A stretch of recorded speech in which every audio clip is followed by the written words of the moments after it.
Shalom, apa kabar sahabat Oase Rohani Katolik yang terkasih? Kita berjumpa kembali hari ini dalam siaran Oase Rohani Katolik. Hari ini adalah pekan ke-23. Apa kabar? Semoga Anda semua sehat serta baik-baik saja. Berbahagia sekali pada hari ini kita semua ditemani oleh Romo Yohanes Chrysostomus Jawa CMF atau yang kita kenal akrab dengan sapaan Romo Kris. Saya akan menemani beliau dari awal sampai dengan di penghujung acara nanti. Saya Bernadette Marita akan menemani Anda bersama-sama dengan Romo Kris. Sekarang marilah kita menyapa Romo Kris yang sudah hadir untuk Anda semua. Salam damai Romo. Apa kabar Romo?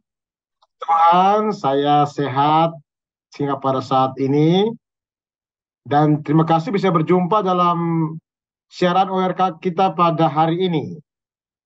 Puji Tuhan Romo. Baiklah sahabat Oase Rohani Katolik, marilah kita awali jumpa kita dengan sebuah doa yang akan dipimpin oleh Romo Kris. Silakan Romo. Pada teman-teman ORK dimanapun berada, mari kita mengawali pertemuan kita dengan doa pembukaan. Dalam nama Bapa dan Putra dan Roh Kudus. Amin. Allah Bapa yang Maha Rahim, syukur dan terima kasih untuk rahmat yang kami terima di hari yang baru ini, yang kami terima dari kebaikan-Mu.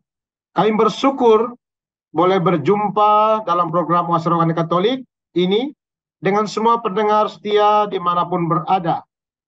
Tuhan, bukalah hati dan pikiran kami untuk dapat merenungkan firman-Mu pada hari ini. Jadikanlah kami sebagai pelaku-pelaku firman, dan kiranya firman menjadi cahaya yang menerangi langkah hidup kami sepanjang hari ini. Demi Yesus Kristus, Putra-Mu Tuhan dan pengantara kami, kini dan sepanjang segala masa. Amin. Amin. Dalam nama Bapa dan Putra dan Roh Kudus. Amin. Amin. Sahabat Oase Rohani Katolik, antifon pembuka kita untuk hari ini adalah kalian sudah mati dan kehidupan kalian tersembunyi dalam Allah bersama Kristus. Maka matikanlah segala sesuatu yang duniawi dalam diri kalian. Bacaan dari surat pertama Rasul Paulus kepada jemaat di Korintus bab 7 ayat 25 sampai 31. Saudara-saudara, mengenai para gadis, aku tidak dapat sesuatu perintah dari Tuhan, tetapi aku memberikan pendapatku sebagai seorang yang dapat dipercaya berkat rahmat yang telah kuterima dari Tuhan. Aku berpendapat bahwa mengingat zaman darurat sekarang ini, baiklah orang tetap dalam keadaannya. Adakah engkau terikat pada seorang wanita? Janganlah mengusahakan perceraian. Adakah engkau tidak terikat pada seorang wanita? Janganlah mencari seseorang, tetapi kalau engkau kawin, engkau tidak berdosa. Dan kalau seorang gadis kawin, ia tidak berbuat dosa. Tetapi orang-orang yang demikian akan ditimpa kesusahan badani, dan aku mau menghindarkan kalian dari kesusahan ini. Saudara-saudara, inilah yang kumaksudkan, waktunya singkat. Sebab itu, dalam waktu yang masih sisa ini, mereka yang beristri hendaknya berlaku seolah-olah tidak beristri, dan orang-orang yang menangis seolah-olah tidak menangis, dan orang-orang yang bergembira seolah-olah tidak bergembira, dan orang-orang yang membeli seolah-olah tidak membeli apa yang mereka beli. Pendeknya, orang-orang yang menggunakan barang-barang duniawi seolah-olah sama sekali tidak mempergunakannya. Sebab dunia seperti yang kita kenal sekarang ini akan berlalu. Demikianlah sabda Tuhan. Syukur kepada Allah. Baiklah sahabat Oase Rohani Katolik, marilah kita tanggapi sabda Tuhan dengan mazmur tanggapan. Dengarlah hai putri, lihatlah dan sendingkanlah telingamu. Dengarlah hai putri, lihatlah dan sendengkanlah telingamu. Dengarlah hai putri, lihatlah dan sendingkanlah telingamu. Lupakanlah bangsamu dan seisi rumah ayahmu. Biarlah raja menjadi bergairah karena keelokanmu, sebab dialah Tuanmu, sujudlah kepadanya. Dengarlah hai putri, lihatlah dan sendengkanlah telingamu. Keindahan belaka putri raja itu. Pakaiannya bersulamkan emas, dengan pakaian bersulam warna-warni, ia dibawa kepada raja. Anak-anak dara mengikutinya, yakni teman-temannya yang didatangkan untuk dia. Dengarlah hai putri, lihatlah dan sendengkanlah telingamu. Dengan sukacita dan sorak-sorai mereka dibawa. Mereka masuk ke dalam istana raja. Para leluhurmu akan diganti oleh anak-anakmu nanti. Mereka akan kau angkat menjadi pembesar di seluruh bumi. Dengarlah hai putri, lihatlah dan sendengkanlah telingamu. Sahabat Oase Rohani Katolik, marilah kita simak bersama Injil Lukas bab 6 ayat 20 sampai 26 yang akan disampaikan oleh Romo Kris untuk kita semua. Haleluya, haleluya, haleluya, haleluya, haleluya, haleluya. Bersukacitalah dan bergembiralah, karena besarlah upahmu di surga. Haleluya, haleluya, haleluya. Tuhan bersamamu. Dan bersama rohmu. Inilah Injil suci menurut Lukas. Dimuliakanlah Tuhan.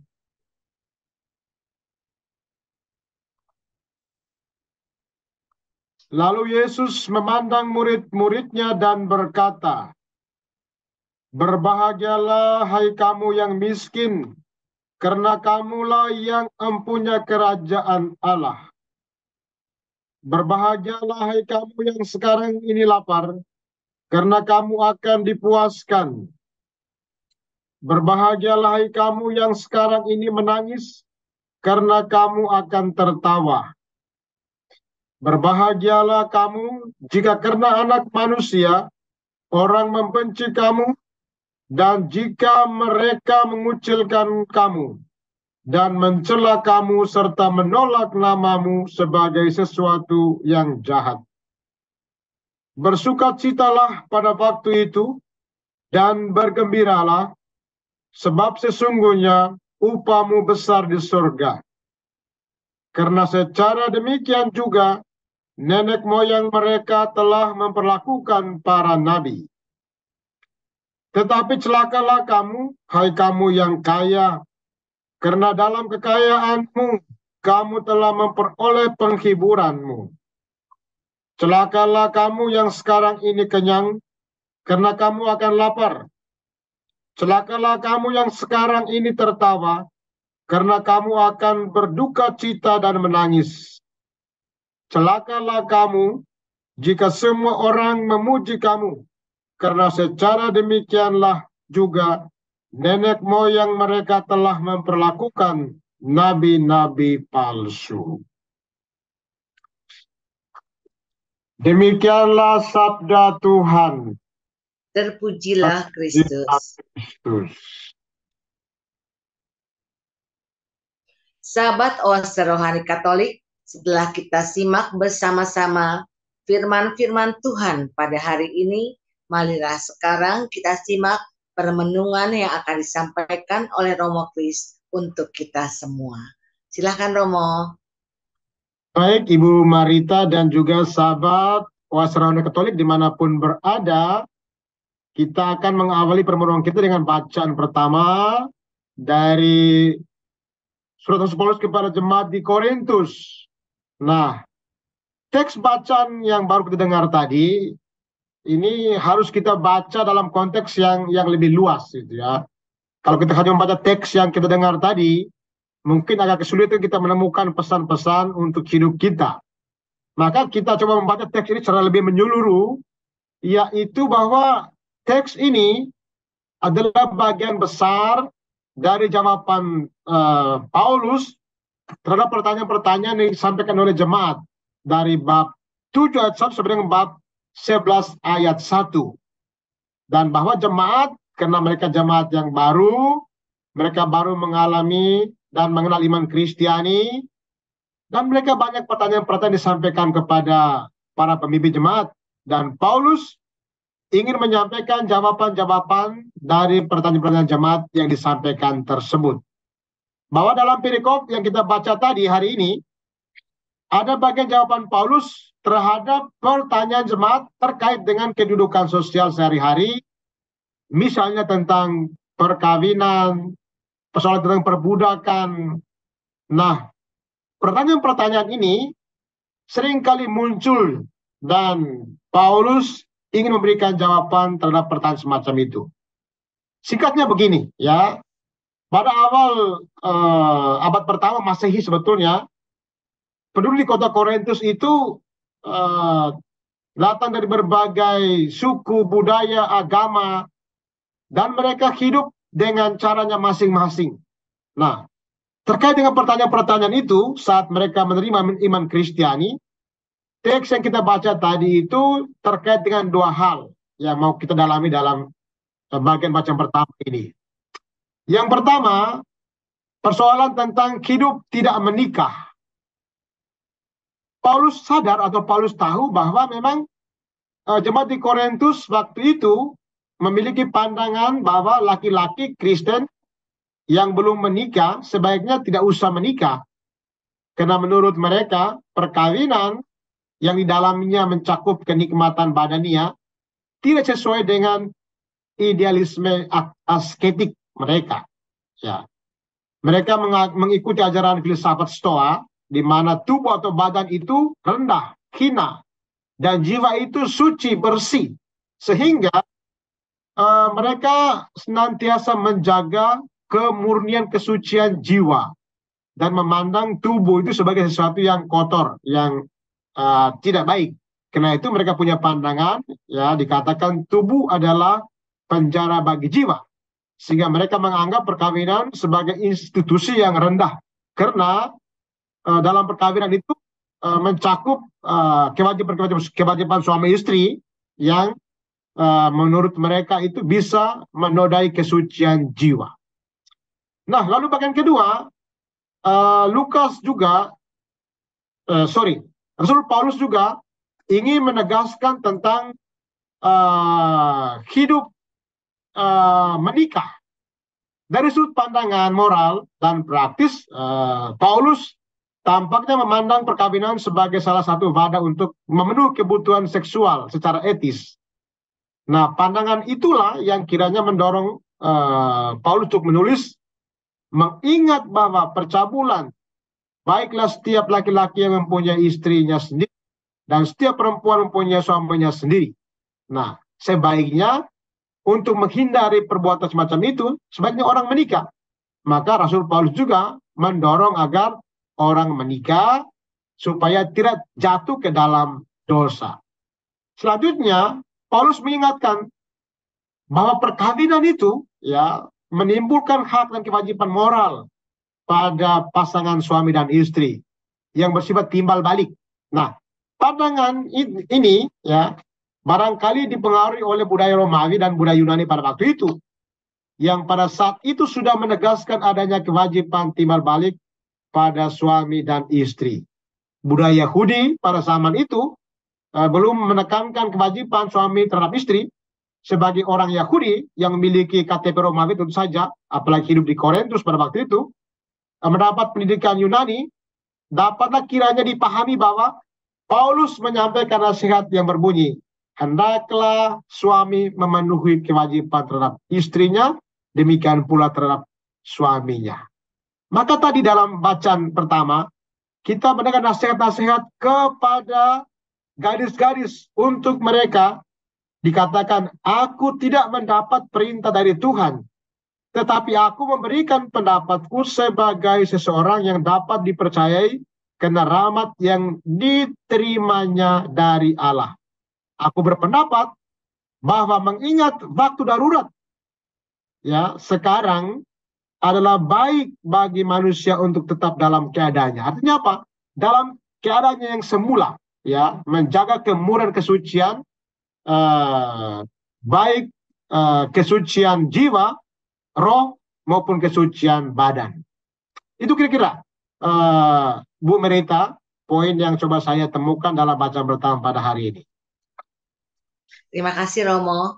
Romo, saya mau bertanya Romo, apakah maksud dari ayat yang berbunyi dan orang-orang yang menangis seolah-olah tidak menangis, orang-orang yang bergembira seolah-olah tidak bergembira, orang yang membeli seolah-olah tidak memiliki apa yang mereka beli.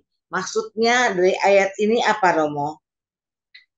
Baik, Ibu Merita, ini kita melihat di dalam ayat sebelumnya tentang pandangan Paulus yang mengatakan bahwa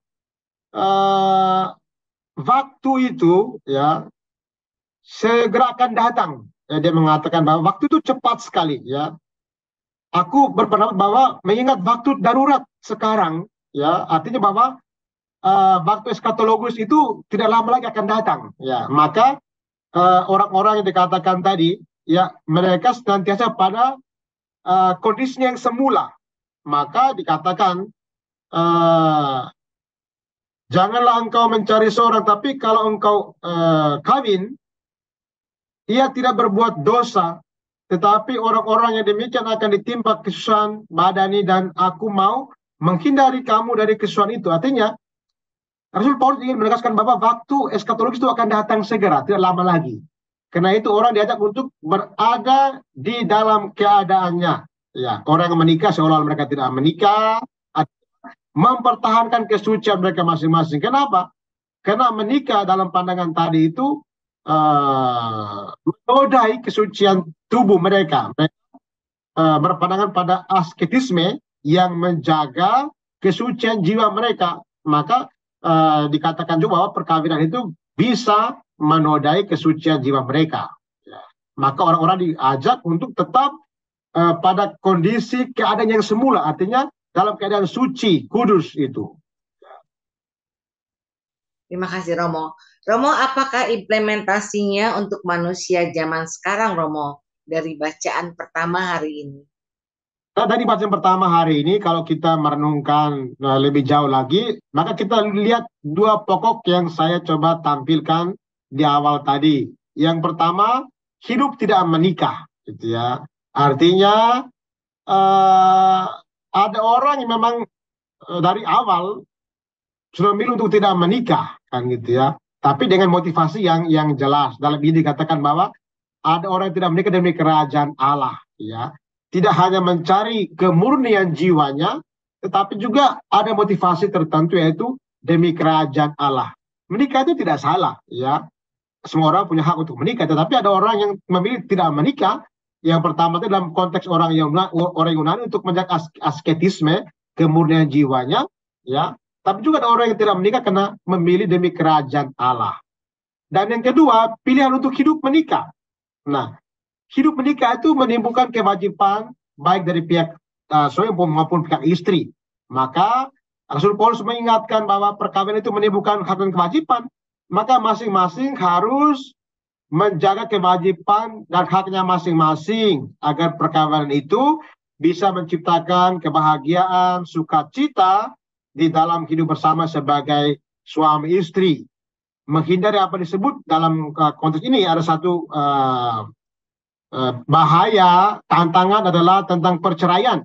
Maka Rasul Paulus juga menasihati agar suami istri mereka melaksanakan hak dan kewajiban mereka masing-masing agar mereka sungguh-sungguh bisa menemukan kebahagiaan dari ikatan perkawinan yang mereka ciptakan bersama sebagai suami istri. Ya Romo, terima kasih. Adakah pesan-pesan Romo untuk sahabat Oase Katolik mengenai bacaan hari ini, Romo? Mungkin saya akan sampaikan di sesi kedua nanti, supaya saya bisa merangkumkan dari bacaan pertama dan Injil sebagai rangkuman dari pesan rohani untuk baca-bacaan pada hari ini, Bu Merita. Ya Romo, terima kasih Romo. Romo, tentang menikah atau tidak menikah itu masing-masing mempunyai pilihan satu sama lain ya Romo. Bagaimana dengan pernikahan yang berbeda agama atau apa itu ada tidak kayak zaman dulu itu ya Romo? Zaman dulu saya pikir ada pernikahan beda agama, tapi kita tidak tahu prosesnya seperti apa. Tapi kalau sekarang kan jelas kita mengikuti hukum kanonik, misalnya nikah beda agama harus dapat dispensasi dari orange wilayah. Ya, kalau tanpa dispensasi dikatakan mereka itu tidak sah. Maka sekarang kita sudah punya kitab hukum kanonik yang mengatur tentang prosedur bagaimana menikah dengan beda agama. Nah, ini kan ada model-model pernikahan, ada pernikahan beda agama, beda gereja. Ini semua diatur dengan kitab hukum kanonik supaya orang-orang Katolik bisa menjaga imannya dan dia bisa menikah secara sah walaupun beda agama, tapi dengan catatan mengikuti prosedur yang ditetapkan oleh kitab hukum kanonik, terutama mendapatkan dispensasi dari orange wilayah. Terima kasih Romo. Baiklah sahabat Oase Rohani Katolik, dengan demikian usailah jumpa kita di bagian pertama dalam siaran Oase Rohani Katolik hari ini. Maka Romo Yohanes Chrysostomus Jawa CMF dan saya Bernadette Marita undur diri dari ruang Anda. Kami akan kembali setelah jeda berikut ini.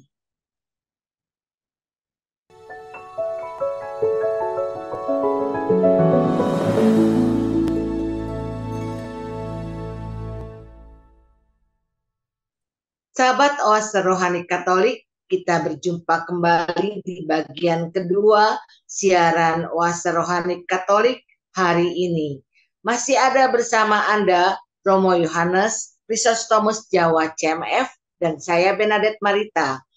Para pendengar terkasih, saya ingatkan kepada Anda yang mau mengirimkan saran atau usul, silahkan kirim ke alamat email kami ork@2021@gmail.com atau Anda dapat kirim WA ke nomor 0818 0251 33438. Baiklah sahabat Oase Rohani Katolik, marilah kita kembali ke Romo Kris untuk menyimak permenungan di bagian kedua ini. Silakan Romo. Baik sahabat ORK dimanapun berada, Ibu Marita yang terkasih, kita masuk ke bagian kedua tentang Injil dari Injil Lukas bab 6 ayat 20 sampai dengan 26. Kita coba melihat dua kata yang khas dalam Injil Lukas pada hari ini, yaitu kata berbahagialah dan celakalah. Ya, kita coba lihat satu persatu. Yang pertama kita coba lihat kata berbahagialah. Nah, ucapan berbahagialah ini dalam Injil hari ini tentu menimbulkan banyak pertanyaan bagi sedang membaca sekalian, juga teman ORK semua ya. Mengapa orang dikatakan bahagia padahal lagi miskin, lagi menderita, lagi lapar dan lain sebagainya, gitu ya? Apakah memang demikian maksud dari ungkapan berbahagia dalam Injil Lukas pada hari ini? Ya, sementara kebahagiaan menurut pandangan dunia adalah orang yang memiliki banyak harta, orang dikaruniai kesehatan, orang yang kenyang dan sebagainya. Dan bagaimana mungkin ya orang yang miskin, lapar, menangis, dibenci, dikucilkan, dicela, ditolak, disebut bahagia? Ya, apakah selanjutnya Yesus mencela mereka yang kaya, kenyang, tertawa dan dipuji? Nah, bukankah realitas sebaliknya yang dirindukan setiap manusia? Ya, siapa yang ingin miskin? Saya pikir tidak ada yang ingin miskin. Atau Ibu Merita ingin miskin, Ibu Merita ya.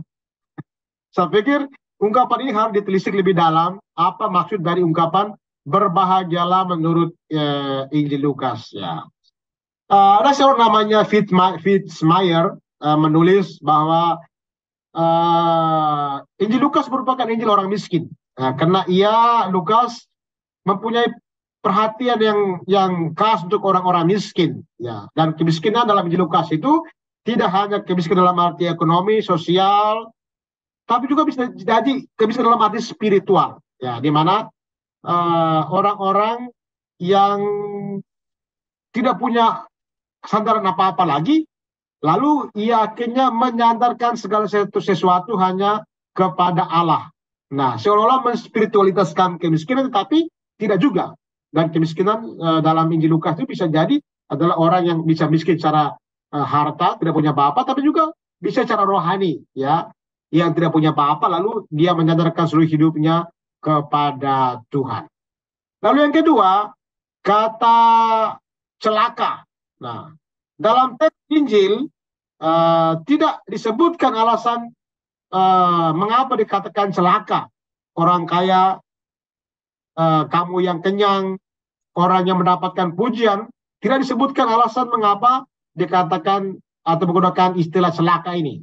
Tapi di tempat yang lain dalam Injil Lukas bisa ditemukan jawaban mengapa Lukas menggunakan kata celaka pada bagian ucapan sabda bahagianya itu.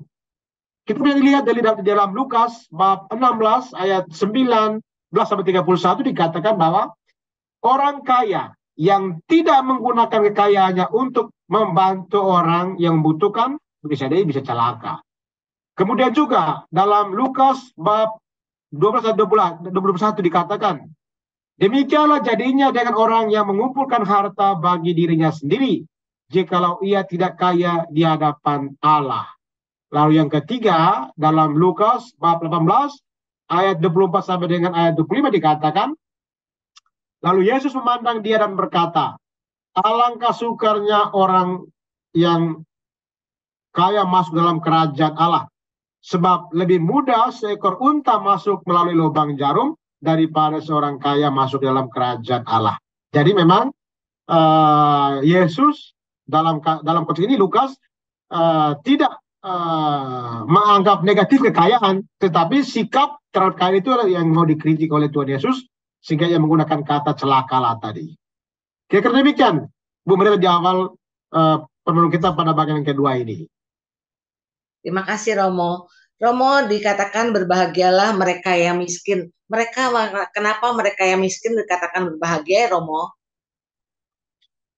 Nah, itu tadi pertanyaan berdasarnya mengapa orang miskin dikatakan bahagia, gitu ya. Kan terbalik dengan pandangan dunia. Kalau orang bahagia kan orang memiliki segala sesuatu, orang yang berkecukupan, orang yang diberikan karunia kesehatan, pokoknya orang diberi banyak hal disebut bahagia, gitu ya. Tapi malah dalam Injil dikatakan orang miskin disebut bahagia. Nah, ini pertanyaan yang mendasar juga dalam teks Injil pada hari ini, mengapa orang miskin dikatakan bahagia. Saya merenungkan bahwa orang miskin dalam konteks Injil Lukas adalah yang pertama tadi, dia boleh dikatakan miskin secara material, ya, dia tidak punya apa-apa, ya. Lalu yang kedua, dia bisa dikatakan miskin secara spiritual, artinya dia ingin menemukan sesuatu yang bagi dirinya penting melebihi apa yang dia miliki secara material, ya. Dan ini kalau kita baca secara lebih mendalam dalam kisah tentang Lazarus dalam Injil Lukas itu ya. Bagaimana dikatakan bahwa Lazarus yang di dunia dia menderita, tapi akhirnya dia mendapatkan kebahagiaan saat dia dipanggil oleh Abraham. Nah, dalam kisah lain tentang Sakeus, Sakeus yang dikatakan orang yang kaya yang berkelimpahan, tetapi dikatakan dalam Injil Lukas dia adalah orang yang pendek. Dan bagi saya pendek dalam arti ini tidak hanya pendek dalam arti fisik, tetapi sebetulnya ia mengalami kekerdilan rohani. Ya, ia memiliki banyak kekayaan harta, tetapi dia pendek atau secara rohani kerdil, sehingga ia dalam hatinya ingin berjumpa dengan Tuhan Yesus, ingin mencari Yesus. Dia mendengar bahwa Yesus itu seorang pribadi yang luar biasa, yang hebat. Ia mendengar bahwa Yesus itu mampu menyembuhkan orang lumpuh bisa berjalan, orang buta bisa melihat, orang tuli bisa mendengar, orang mati bisa ia hidupkan. Dan ini menggelisahkan Sakeus untuk bisa berjumpa dengan Tuhan Yesus. Dan apa terjadi? Saat Yesus masuk ke rumahnya dipenuhi dengan sukacita. Dan selanjutnya dia berjanji ia akan memberikan hartanya kepada orang miskin, bahkan berlipat ganda. Inilah sebetulnya kalau kita merenungkan secara lebih mendalam tentang kebahagiaan orang miskin. Ya, orang miskin tidak menemukan kebahagiaannya hanya pada harta duniawi, tetapi ia mencari lebih tinggi, yaitu nilai-nilai kerajaan surga itu sendiri. Terima kasih Romo. Romo, bagaimanakah sikap kita sebaiknya kepada orang yang miskin secara material dan miskin secara spiritual, Romo? Nah, baik ya Bu spiritual ya, Romo. Dan teman-teman WRK dimanapun berada, kita coba lihat di bagian terakhir tadi kata celaka, gitu ya. Ini teman-teman orang kaya juga bisa marah sama kita ini ya kalau kita mengatakan orang kaya bisa celaka. Saya pikir tidak demikian ya. Baik teman-teman kita yang berkecukupan, yang murah hati ya, yang mau berbagi dengan orang-orang yang berkekurangan, banyak. Saya pikir dalam gereja juga ada teman-teman kita yang berkecukupan, juga berikan mereka kekayaan, lalu mereka berbagi dengan orang-orang yang miskin. Saya kenal ada beberapa di Jakarta di sini yang setiap bulan bahkan mereka memberikan bantuan kepada lembaga-lembaga sosial, kepada panti asuhan untuk membantu orang-orang miskin. Nah, saya pikir sikap kita adalah bagaimana kita bersikap terhadap kekayaan yang kita miliki, materi yang kita miliki. Bahwa memang kita bersyukur dikaruniai oleh Tuhan kelimpahan material, tetapi jangan sampai kita akhirnya mengalami kekerdilan rohani. Ya, kita menaruh harapan kita pada kekayaan kita, lalu kita akhirnya mengalami kekeringan secara rohani, gitu ya. Maka sikap yang dibangun di sini adalah kita tidak melekat kepada barang-barang duniawi, tapi kalau kita berkelimpahan, kita diberi rezeki yang cukup, maka alangkah baiknya kita mau berbagi kepada orang-orang yang miskin, agar orang-orang miskin yang tidak mempunyai apa-apa, mereka juga bisa menemukan sedikit kebahagiaan, sukacita dari pemberian yang diberikan oleh orang-orang yang berkelebihan. Sehingga dalam ketidakpunyaan materi yang mereka alami, mereka bisa menemukan sukacita saat mereka mendapatkan sesuatu yang orang lain berikan kepada mereka.